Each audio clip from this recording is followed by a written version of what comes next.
మరి ఎందుకురా నీకు అనిపించింది. 321 ఫ్యామిలీ మెంబర్స్ ఫ్యామిలీ చూడండి, మా అమ్మకి బండి కొనుక్కోవడానికి వెళ్తున్నాం అన్న ఆనందం కన్నా ఇవాళ ఆదివారం బజార్ మిస్ అయిపోయిందని బాధ ఎక్కువ అయిపోతుంది మా అమ్మకి.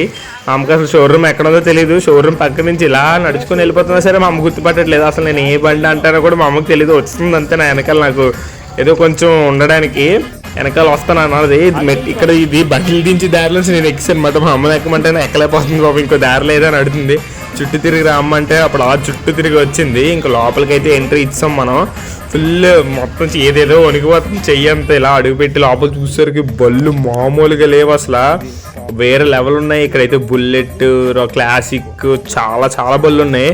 ఈ వెనక మొత్తానికైతే ఒక అంకుల్ వచ్చారు. అంకుల్ వచ్చి మనకి ఎక్స్ప్లెయిన్ చేస్తున్నారన్నమాట ఏ బండి ఎలా ఉంటుందని. ఈ లోపు షోరూమ్ అంతా అలా ఒక రౌండ్ వేస్తే బోల్డ్ ఫోటోలు అవి ఏవో ఉన్నాయి. ఇక్కడ చూసేసరికి జీటీ గుర్రెలా ఉన్నాయి. ఇట్లా చూడగానే లోపల నుంచి బడ్జెట్ ఉందా మరి ఎందుకురా నీకు అని అనిపించింది.